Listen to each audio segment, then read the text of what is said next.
저는 고전 유머인데요. 초등학교 한 2학년 아이가 시를 썼다고 그러죠. 아빠는 왜? 엄마가 있어서 좋다. 나를 사랑해 주니까. 냉장고가 있어서 좋다. 먹을 것을 주니까. 강아지가 있어서 좋다. 나랑 놀아주니까. 그런데 아빠는 왜 있지? 죄송합니다. 우리 아버지들의 자화상인 것 같아요. 실제로 방송에서 이렇게 방송된 적이 있는 그런 유머였습니다. 여러분, 사실은 제가 아빠의 입장이니까 얘기해주고 싶어요. 얘야, 그 냉장고 아버지가 나가서 돈 벌어서 사준 거야. 그 강아지 너 안 보이는 시간에 아빠가 뼈 빠지게 벌어서 산 거야. 사료도 다 아버지가 될걸? 아마 얘기해주고 싶어요. 보이지 않죠. 보이지 않죠. 사람은 늘 보이는 것에 보이는 것이 전부인 줄 알고 또 내 눈앞에 느껴지는 것이 전부인 줄 아는 것이 우리 인간의 연약함인 것 같습니다. 지난 2018년도 11월에 미국의 우리 미주에 있는 뉴스 엔조이라고 하는 교계 뉴스를 전하는 신문이 있는데 이 뉴스 코너에서 캐나다에 있었던 충격적인 소식을 하나 전한 적이 있습니다.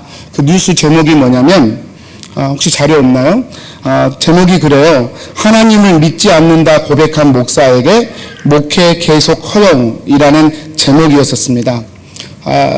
보도에 따르면 어떤 이야기였냐면 토론토에 있는 캐나다 연합교회를 담임하고 있었던 그레타 보스퍼라고 하는 여자 목사 이야기인데요. 이분이 1993년 목사 안수를 받을 당시부터 2018년도까지 줄곧 자신은 무신론을 지지하며 성경에 대한 믿음이 없다는 사실을 공공연히 밝혀왔었습니다. 그리고 2011년도에는 자신이 담임하고 있었던 교회의 주일 설교 중에 이런 말을 했습니다. 나는 신을 개념으로는 믿지만, 영어로는 컨셉이란 단어를 썼어요. 나는 컨셉적인 하나님은 믿지만 인간사에 개입하시는 초월적 존재로서의 하나님은 믿지 않는다. 이렇게 공공연히 선언을 했었습니다.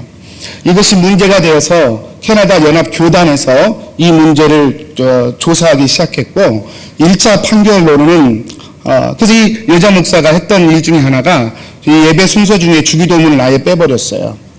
왜냐하면 주기도문이라고 하는 게 우리 일상 가운데 개입하신 하나님에 대한 신앙 고백이 들어있거든요. 그래서 그걸 빼버린 거예요. 이것이 문제가 되어서 캐나다 연합교단에서 교단 차원에서 조사가 들어갔고 1차 판결에서는 목회 금지 판결이 내려졌습니다. 그런데 2018년도 11월 달에 재심 판결이 이루어졌고 그 재심 판결에서 그 판결이 뒤집어졌어요. 그래서 계속해서 목회를 해도 된다는 그런 판결이 내려졌습니다. 판결의 이유로는 그것이었어요. 하나님을 믿는 신앙 그리고 그 신앙의 포용성의 확장을 위해서 그랬다는 거예요. 참 두고두고 이상해요. 여러분, 하나님을 믿는 신앙의 포용성의 확장, 말은 참 좋지요. 그런데 하나님의 인격성, 관계성을 부인한 포용성과 확장성이 무슨 의미가 있을까 그런 싶은 생각이 들었었습니다. 재미있는 것은 그 뉴스 말미에 이 보스터 목사가 주장하기를 캐나다 연합교회 목사의 50% 이상이 자신처럼 그렇게 초월적 신을 믿지 않는다고 주장을 한 거예요. 그리고 교단에서는 그게 아니다. 교단 소속 목사 중에 1353명을 상대로 목회자 여론조사를 해봤는데 80% 가까이가 나는 초월적 신을 믿는다라고 고백했다고 반박하였다는 뉴스 기사였어요. 참 희한한 일이에요, 여러분. 목사들이 그냥 공개적으로 나는 개념적인 하나님은 믿지만 인격적인 하나님은 믿지 않는다고 당당하게 주장하고요. 또 자기만 그런 것이 아니라 우리 교단의 50% 목사가 그런다고 주장을 하고요. 교단에서는 또 급히 여론조사를 돌려가지고 아니야, 절반은 아니야, 20%야 이렇게 변명하게 되는 참 희한한 일이 오늘날 교회 안에 벌어지고 있습니다. 여러분, 인간사에 개입하는 하나님을 믿지 않는다면 인간이 되셔서 이 땅에 오신 하나님을 어떻게 믿을 수 있을까요? 인간사에 개입하는 하나님을 믿지 않는다면 인간의 모습으로 오셔서 인간의 죄를 위하여 죽으신 하나님의 이야기는 여러분 어떻게 믿을 수가 있겠습니까? 참 의아해집니다. 참 황망하기도 해요. 여러분, 오늘날 우리가 교회로 모이는 이 땅의 교회들이 그 모임이 정말 사교 모임인지 아니면 철학 사상을 나누는 그런 철학 사상을 토론하며 나누는 그런 모임인지 아니면 하나님의 말씀을 정말로 믿고 따르는 모임인지 그 근본 뿌리조차도 흔들리는 시대를 우리는 살고 있지 않나 생각이 됩니다. 오늘 말씀도 아주 이와 비슷한 고민거리를 우리에게 던져주는 그런 본문입니다. 유대인 대중들이 원하는 예수님이 있었습니다. 그러나 문제는 유대인 대중들이 원하는 예수님의 모습과 실제의 예수님의 모습이 사뭇 다르다는 것입니다. 그리고 그것이 얼마나 다르든지 그 다른 그 모습 때문에 너무나 달라서 겉으로는 예수님을 믿는 모습인데 실상은 예수님을 떠나버린 것 같은 그런 결과로 나타날 정도로 달랐다라고 하는 것입니다. 참 두려운 일입니다. 여러분, 오늘 말씀이 우리에게 그 고민거리를 던져준다고 저는 생각합니다. 오늘 본문 말씀을 중심으로 왜 나에게 생명을 주시려 하시는가라는 제목으로 하나님의 말씀 증거하도록 하겠습니다. 첫 번째로요, 예수님의 설교가 너무 어려웠다 고백하는 제자들입니다. 60절, 61절 말씀입니다. 우리 같이 한번 읽어볼까요? 시작.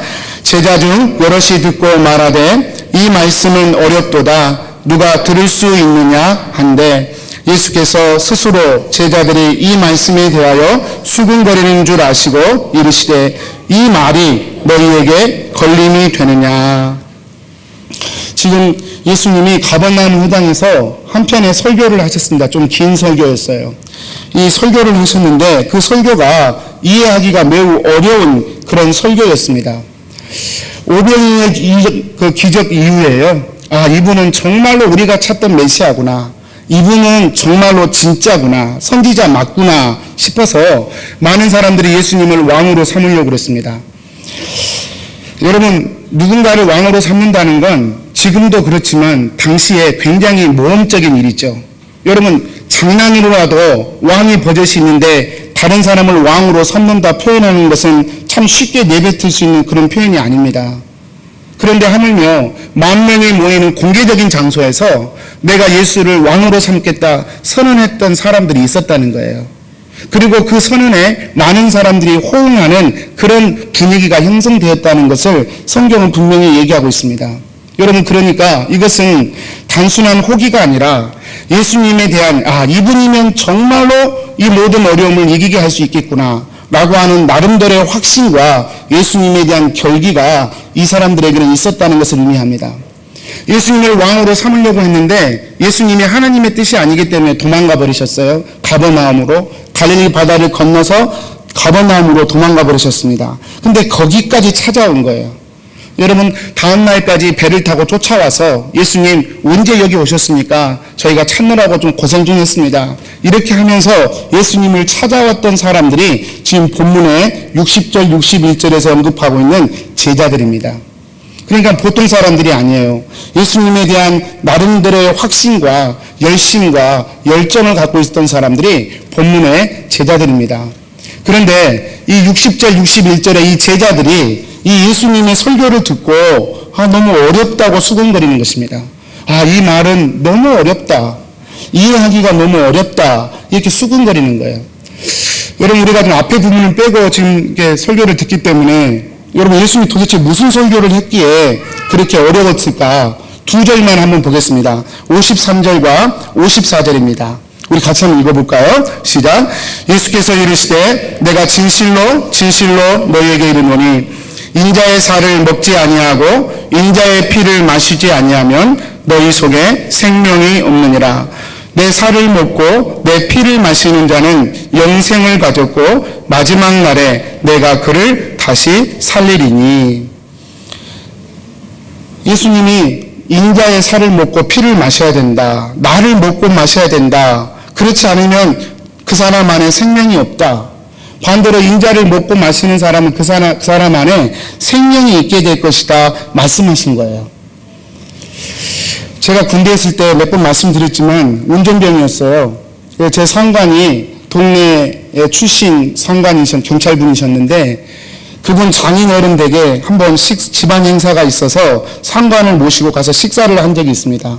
그런데 어떻게 된 건지 잘 지금은 기억이 나지 않는데 어떻게 하다가 교회 이야기가 나왔어요. 우리 장인 어르신이 그 행사 때 그 좋은 날 식사를 하시다가 말고 갑자기 얼굴이 우락부락해지면서 막 화를 내시면서 교회 이야기를 하시는 것입니다. 그러면서 하시는 말씀이 교회 것들은 천하의 못된 놈들이라고. 예전에 교회를 한번 가봤는데 그 교회를 갔는데 그 교회를 간 그날 이 어르신더러 피를 마시고 살을 먹어야 산다고 했다는 것입니다. 그 얘기를 듣고 허급한 거예요. 아니 이게 무슨 회개망측한 일인가? 왜 나한테 남의 피를 먹고 남의 살을 먹어야 된다, 그래야 산다고 말하는가? 이분이 그 한마디 듣고 바로 교회를 뛰쳐나오셨습니다. 그리고 그 뒤로 계속 말씀하시기를 교회는 정말로 이상한 곳이라고, 교회는 정말로 사람이 가서는 안 될 곳이라고 계속해서 말씀하시고 계셨던 것이죠. 제가 그것을 들었던 것입니다. 여러분 실제로 교회 역사 중에 여러분 초대교회 교회가 핍박을 받을 수밖에 없었던 이유 중에 하나가 이 교회는 유아들을 납치해다가 유아들의 피와 살을 먹는다. 이것이 제2 예식 중에 제사 중에 있는 그런 집단이다 라고 하는 오해가 있어서 핍박이 시작됐다는 역사적 사실적인 기록도 있습니다. 여러분 근데 사실 여러분 한번 다 털어버리고 그냥 상식적으로 이 말씀을 한번 들어보시면, 만약에 우리가 예수님의 살과 피를 먹고 마시지 않으면 우리는 살 수 없다라고 하는 그 말을 다 털어버리고 상식적으로 생각을 한다면 여러분 어느 것이 정상일까요? 저는 그 어르신의 반응이 정상적인 반응이 아닐까 저는 오히려 생각을 합니다. 여러분 왜 멀쩡한 나에게 남의 피를 마시고 남의 살을 먹어야 산다고 우리에게 말하냔 말이에요. 여러분 인간적으로는 참 희귀하고 참으로 기괴한 말이 아닐 수 없습니다. 오늘 본문의 60절 61절에 그래서 사람들이 예수님이 내 살을 먹고 내 피를 마셔야 된다고 말하니 여러분 그들이 어려워했던 것이 사실 그렇게 이해하기 힘든 일은 아닙니다. 인간적으로 여러분 이건 이해가 안 되는 일이에요. 매우 비정상적인 일이고 이해하기 어려운 그런 이야기이지 않겠습니까? 여러분 예수님께서 왜 내 살을 먹고 내 피를 마셔야 된다고 말씀하셨을까요? 물론 그 이야기는 십자가의 대속의 죽음을 비유로 표현하신 것입니다. 여러분 십자가의 대속의 죽음도 사실 있는 그대로 그냥 처음 듣는다 생각하시고 상식적인 수준을 생각해보면 그 얘기도 그렇게 쉽게 들을 수 있는 얘기는 아닙니다. 여러분 누군가가 나를 위하여 죽는다, 여러분 이게 그냥 들리시는 이야기입니까? 이게 쉽게 이해가 되는 이야기입니까? 여러분 내가 세상을 그래도 산다고 열심히 살고 그래도 세상 사람들에게 손가락질 받지 않고 내가 살아가는데 이런 나를 위하여 누군가가 갑자기 나를 위해 죽어준다는 것이 여러분 그렇게 자연스럽게 들려지는 이야기는 아닐 것입니다. 그래서 뭐 살고 살을 먹고 피를 마셔야 된다는 이야기나 우리를 위해 누군가가 죽는다는 이야기나 사실 기괴하고 회개한 이야기인 것은 제가 보기에는 매 한 가지입니다. 저희 상관의 장인 어른처럼 반응하는 것이 여러분 어쩌면 오히려 상식적인 반응이고 당연한 일이라고 할 수 있어요. 왜 나를 위해 죽느냐 말이죠. 왜 나를 위하여 이 누군가가 죽느냐, 누군가가 생명을 주느냐라고 하는 질문은 우리가 당연히 해봐야 할 질문입니다. 그런데 여러분 제가 이렇게 말씀을 드리면 지금 우리 성도님들 마음속에 그 이야기 수백 번도 더 들었어요. 그리고 난 다 알아요. 이렇게 지금 생각하시면서 듣고 앉아 계신단 말이죠. 전혀 이상하게 생각하지도 않고 아 그것은 그냥 원래 그랬어 라고 받아들이면서 계신단 말이죠. 여러분 이 이야기가 우리에게는 기괴한 이야기로 들리지 않고 이상한 이야기로 들리지 않고 그냥 우리 속에 너무 자연스럽게 들리는 이유가 무엇일까? 저는 두 개 중에 하나의 이유가 있을 것이라 생각합니다. 첫 번째로 좀 부정적으로 본다면 이 모든 이야기를 사실적인 이야기로 듣기보다는 신화적인 이야기나 종교적인 이야기로 희석시켜서 듣는 것이죠. 왜냐하면 종교적 설화나 종교적인 이야기를 우리가 뭐 많이 들어보면 이보다 더 황당한 이야기들도 많이 있으니까 그냥 기독교라고 하는 종교가 출발되면서 아 이런 일 그냥 있을 수 있는 일이겠지 하고 종교적 차원에서 접근해버리고 인식해버리는 것이죠. 그리고 아 그러겠지 뭐 이해하지 못하겠지만 그래서 종교가 시작된 거겠지라고 적당히 그러려니 하고 믿어버리는 것이죠. 두 번째, 이 말이 우리에게 자연스럽게 들리는 것은, 두 번째는 이것이 실제로 육체적인 일이 아니라 영에 관한 이야기임을 알고 듣는 것이죠. 그래서 이것은 육체에 관한 이야기가 아니라 영에 관한 이야기야. 누가 나를 위해 죽는다는 것도 육체에 관한 얘기가 아니라 영에 관한 이야기야. 그렇게 알고 들으니까 이 이야기는 기괴한 이야기가 아니라 영에 관한 생명의 이야기라는 사실을 알고 듣는 것입니다. 우리 성도님들, 이 둘 중에 여러분은 지금 어떤 태도로 이 이야기를 대하고 있으십니까? 오늘 말씀 63절에 보면 이렇게 표현을 합니다. 살리는 것은 영이니 육은 무익하니라. 내가 너희에게 이른 말이 영이요 생명이라. 여러분, 누군가가 나를 위해 죽는 말을 육체로 들으면 정말 기괴하기 짝이 없는 말입니다. 그러나 영으로 들으면 이것은 생명이 되고 우리에게는 더 없는 은혜의 방편이 됩니다. 그리고 당연히 우리가 이런 이야기를 들을 때 제가 말씀드렸던 두 번째 그 이유로 들을 때에만 그것을 믿음이라고 말하고 그것을 구원이라고 신구약 성경은 우리에게 분명하게 말씀하고 있습니다.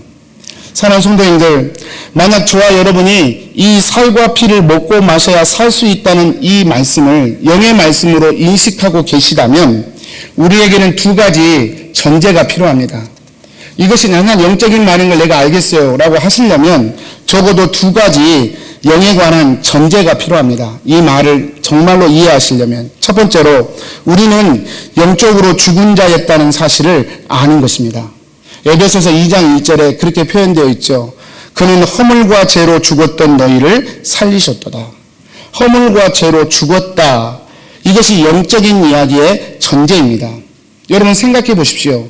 누군가가 생명을 우리에게 준다는 것은 우리가 그 생명이 없기 때문임을 전제하고 하신 말씀이죠.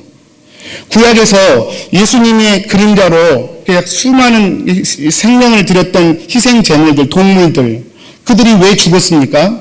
하나같이 목숨을 잃어야 했습니다. 왜 그렇습니까? 그렇게 하지 않고서는 제사를 드리는 사람이 살 수 없기 때문이죠. 여러분, 영적으로 우리가 예수님이 우리의 영의 생명이 되기 위하여 오셨다라고 하는 그 설교가 우리에게 이해가 되려면 적어도 이 전제가 필요해요. 내가 영적으로 죽었던 자였구나 라고 하는 사실을 아는 전제가 필요합니다. 두 번째, 영적인 존재는 이 영적인 죽음은 영원한 심판으로 이어진다는 것을 아는 것입니다. 이 두 가지 전제가 반드시 필요합니다. 그래야 예수님이 나의 생명을 위하여 나를 위하여 죽으러 오셨고 나에게 생명을 주신다는 이 말이 비로소 이해가 되고 풀어질 거예요. 그렇지 않으면 여러분 계속해서 이 이야기는 어려운 이야기로 남을 수밖에 없습니다. 저희 아버님은 쓸개 쪽에 암을 가지고 사셨었어요.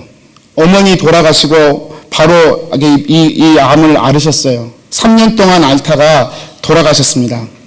그런데 저희 아버님은 돌아가실 때까지도 당신이 암을 갖고 계시다는 사실을 모르고 돌아가셨어요. 왜냐하면 저희 온 가족이 그것을 아버님에게 말씀하지 않았거든요. 심지어는 저에게까지도 3년 동안 감췄습니다.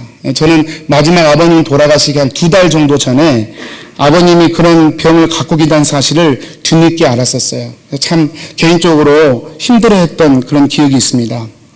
여러분, 아버님께 암을 말씀드리지 않은 이유는 간단합니다. 치료할 가망이 없었기 때문에. 그리고 암을 이렇게 이길 수 있는 항암 치료를 감당할 수 있는 체력이 못 되셨기 때문에 이건 치료의 방법이 없어서 그럴 바엔 차라리 마음이라도 편하게 잡수시라고 그렇게 말씀드리지 않았던 것이죠. 여러분, 암이 참 그렇게 무섭습니다. 우리가 암을 매우 무서워합니다. 왜냐하면 암은 우리를 이렇게 죽음으로 몰아갈 수 있기 때문에 그렇습니다. 요즘은 암도 빨리 발견되고 또 늦게 발견됐다 하더라도 항암 치료 기술이 많이 발전했기 때문에 치료율이 상당히 높아졌습니다. 그러나 그럼에도 불구하고 현대인들은 암하면 여전히 공포의 대상이고 두려움의 대상으로 생각하고 있습니다. 왜 그렇습니까?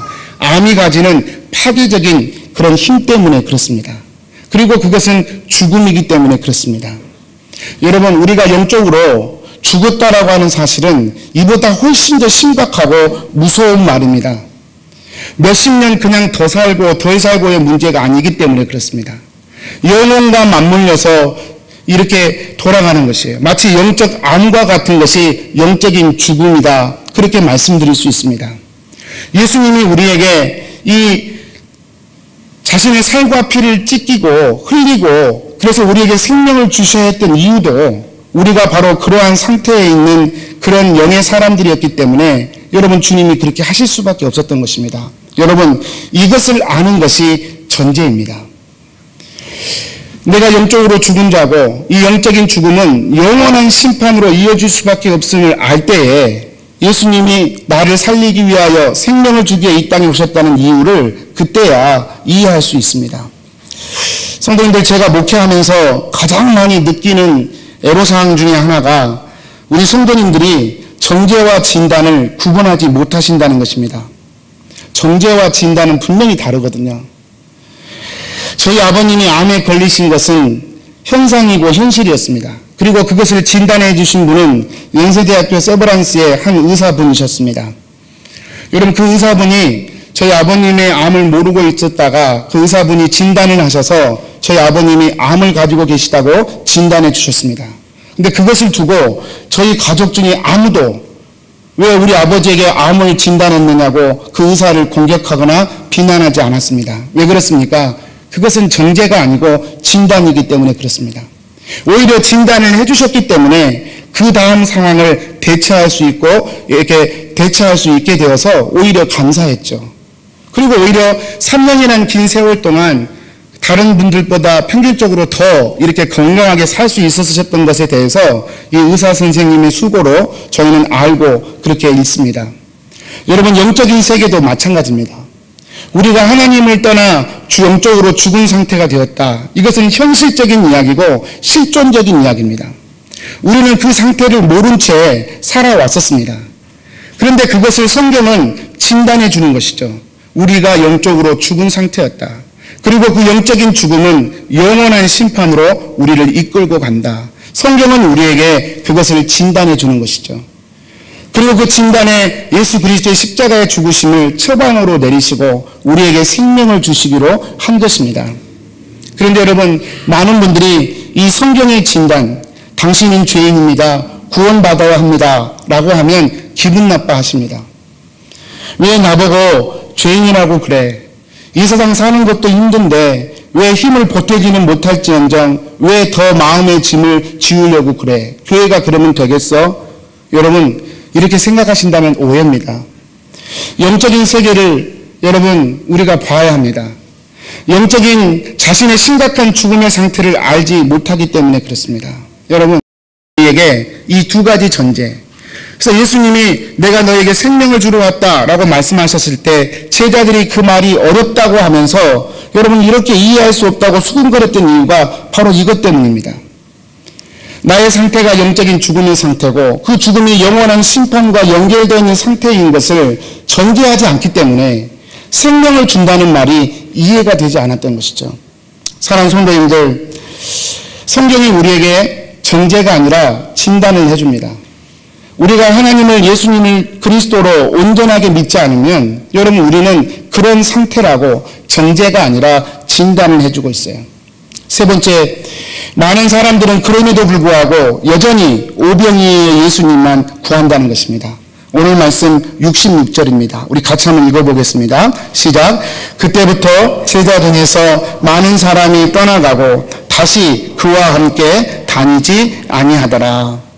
아까 소두에 말씀드렸지만 66절에 나온 제자들은 그냥 무리가 아니에요. 철학이 있고 확신이 있고 예수님에 대한 결기가 있고 열정이 있는 그런 분들이셨습니다. 그런데 그런 분들조차도 예수님의 이 영적인 이야기를 듣고 어렵다고 고개를 살래살래 흔들면서 떠나버렸습니다. 매우 가슴 아픈 것은 66절에 고백하기를 그 떠나버린 분들이 다시는 예수님과 함께 다니지 않았더라. 영원히 예수님과 헤어져 버렸어요. 분명히 예수님이 좋아서 왔던 분들이고 분명히 예수님을 향한 결기와 확신도 있었던 분들인데 66절에 예수님을 떠나갔을 뿐만 아니라 다시는 그 예수님과 함께 다니지 않는 분들로 여러분 그렇게 정리되고 맙니다. 여러분 이것이 왜 이렇게 벌어졌을까요? 여러분 이것은 성경이 가슴 아프게 우리에게 증언하는 것입니다. 그 이유는 자신만의 예수님을 구하는 것을 포기하지 않았기 때문에 그렇습니다. 가룟 유다 역시 자신만의 예수님을 기대했죠. 그래서 3년 동안 예수님을 따라다녔습니다. 근데 결국 자신이 기대하는 예수님의 모습이 아니었기 때문에 예수님을 배신하고 팔아버리고 말았죠. 여러분 다 같은 이야기입니다. 결국 자신이 그린 그런 예수, 그 예수가 아님을 알 때 우리는 결국 예수님을 떠나가고 예수님과 다시 다니지 않는 그런 삶의 길로, 그런 신앙의 길로 갈 수밖에 없다는 것이죠. 여러분 이 이야기는 조금은 두려움을 가지고 들으셔야 합니다. 성경에서는 얼마든지 이런 일들이 일어났습니다. 수많은 사람들이 예수님을 따랐지만 자신이 그려놓은 예수님, 성경에서 말씀하신 예수님을 바라보지 않고 자신이 기대하는 예수님을 그려놓고 따랐을 때 결국은 그것이 걸림돌이 되어서 예수님을 떠나게 되었다. 그렇게 경고합니다. 사랑하는 성도님들, 성경 안에서 얼마든지 고민하고 아파하고 갈등하는 것 좋은 일이고요. 환영합니다. 성경 안에서 고민하는 것. 그런데 여러분, 성경 밖에서, 그것도 성경 바깥에서 성경을 고민한다든지 또는 성경도 전체적인 안목이 아니라 부분적으로 내가 좋아하는 부분만 선택적으로 지식적으로 모아다가 성경을 이해하려고 하는 모든 시도와 고민은 결국 여러분의 믿음에 여러분 결국 도움도 되지 않고 아무런 생명도 되지 못할 것입니다. 여러분 그것이 우리가 성경을 객관적으로 읽고 생각하고 고민해 봐야 할 아주 합당한 이유입니다. 그리고 설교를 들으셔도 그렇게 성경 전체를 이렇게 객관적으로 증언하는 분들의 설교를 들어야 할 이유입니다. 그렇게 열심히 있었던 그 제자들이요 결국은 떠나버립니다. 그것은 오병이어의 예수님을 뛰어넘지 못했기 때문에 그렇습니다. 여러분 예수님의 오병이어의 기적을 일으키신 이유가 무엇입니까? 그것은 이 이야기를 하시려고 너희들이 보기에도 내가 보통 사람은 아니지, 너희들이 보기에도 내가 하나님이 부르신 선지자 맞지, 그러니까 이제 내 말을 들으렴. 영적으로 죽어있는 상태고 그걸 생명을 주기 위해 내가 십자가에 죽을 거야, 이 이야기를 하시기 위해서 오병이어의 기적을 일으키셨던 것이죠. 말하자면 오병이어는 미끼였고 수단이었습니다. 그런데 이 예수님을 떠나버린 수많은 제자들은 이 오병이어가 예수님을 찾는 목적이었고 결론이었습니다. 그러니 그들은 떠날 수밖에 없었습니다. 네 번째, 정직하게 말씀을 붙드는 자로 남으시라는 것입니다. 67절, 68절입니다. 우리 같이 한번 읽어볼까요? 시작. 예수께서 12 제자에게 이르시되 너희도 가려느냐? 시몬 베드로가 대답하되 주여 영생의 말씀이 주께 있사오니 우리가 누구에게로 가오리까? 예수님의 쓸쓸함이 묻어나오는 부분이에요. 다 떠나갔어요. 좋다고 몰려들더니 이제는 어렵다고 다 떠나가 버렸습니다. 그리고 남은 자가 12 제자뿐이었어요. 그 12 제자들에게 예수님이 물으시는 거예요. 너희들도 가려느냐? 너희들도 가려느냐? 저는 예수님 발바닥도 못 따라가는 사람이기 때문에 감히 비교하기는 그렇고요. 그냥 저도 아주 가끔 목회자로서 절망이 찾아올 때가 있습니다. 그것은 크게 두 가지 이유 때문에 그렇습니다. 하나는 제가 봐도 제가 잘 변하지 않는다는 것입니다. 예수를 믿고 목회를 한 지가 얼마인데 아직도 바닥을 기는 나의 인격과 성품을 확인할 때마다 이제는 정말 포기하고 싶고 도망가고 싶은 낙심이 찾아옵니다. 제 자신을 볼 때. 두 번째는 교회 공동체가 변화되지 않았다고 느낄 때마다 그런 낙심의 마음이 찾아옵니다. 솔직히 처음 몇 년이야 킹슨 하나님께 공동체 연약함을 보면서 원래 각 교회마다 장점도 있고 단점도 있는 법이니까 킹슨 하나님께는 이런 연약함이 있는가 보다 스스로 위안 삼고 했습니다. 그런데 어느새 7년이 지났죠. 8년째 목회를 하고 있는데 이제 더 이상 그것이 그런 식으로 위안이 줄 수 있는 부분이 아니라는 사실을 생각하게 되었습니다.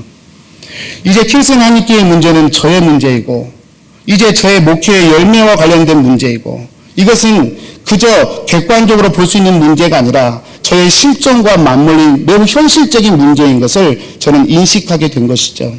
그래서 교회 공동체가 바뀌지 않았다고 생각될 때마다 마치 제가 그렇게 인생을 산 것처럼 여겨져서 낙심이 되고 실망이 되는 마음을 갖곤 했었습니다.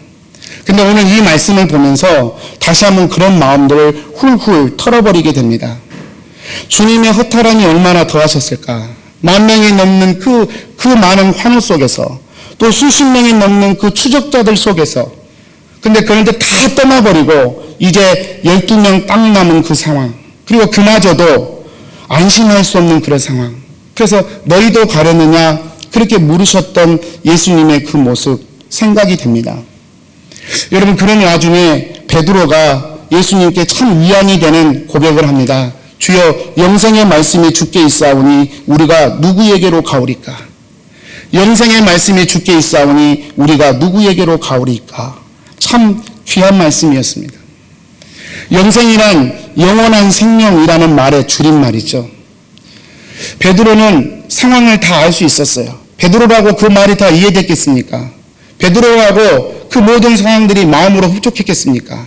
불안했겠죠. 두려워했겠죠. 그러나 그럼에도 불구하고 베드로가 고백하는 것은 주님, 영생의 말씀이 주께 있사오니 나는 흔들리지 않고 주님 곁에 있겠습니다. 고백했던 것입니다. 암은 우리의 모든 삶의 우선순위를 바꾸어 놓습니다. 그렇죠. 우리 중에 암으로 고초를 겪으신 분들이 있으신데요. 일상의 모든 삶의 순서들이 바뀌어져 버립니다. 왜냐하면 암을 치료하는 일이 가장 우선순위에 놓이게 되기 때문에 그렇죠. 마치 그것처럼 베드로가 고백하는 것입니다. 다 떠나가도 자신과 10명의 제자들은 예수님을 붙들기로 했다고요. 이유는 한 가지, 주님께 영원한 생명이 있기 때문임을 안다는 것이에요. 영원한 생명이 주님께 있사오니 우리가 누구에게로 가겠습니까? 여러분, 오늘날 이 12사도는 교회를 의미합니다. 교회는 그렇게 존재해야 진짜 교회인 것이죠. 주님, 제가 주님이 나의 생명이요 영생임을 알았사오니 이거 하나로 충분합니다. 제가 교회를 섬겨야 할 이유가 있다면 다른 저런 이유가 아니라 이 이유 하나로 충분합니다. 제가 교회를 다니고 신앙생활을 하고 장로로, 권사로, 집사로 교회를 섬겨야 할 이유가 있다면 영생의 말씀이 주께 있사오니 이 한마디로 충분해지는 것이죠. 베드로에게는 그런 고백이 있었습니다. 주님께 참 위안이 됐겠다 싶습니다. 여러분, 베드로도 실수하고 또 가룟 유다도 실수했습니다. 베드로도 그 뒤로 두려워하기도 하고 도망한 적도 있었습니다. 그러나 베드로는 언제 그랬냐는 듯이 결국은 오뚜기처럼 주님을 향해 일어섰고 또 삶을 그렇게 실질적으로 드렸습니다.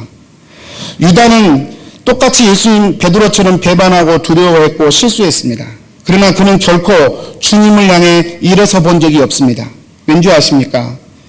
영의 생명을 주시는 주님의 본질을 진실하게 갈망하거나 바라본 적이 없었기 때문에 그렇습니다.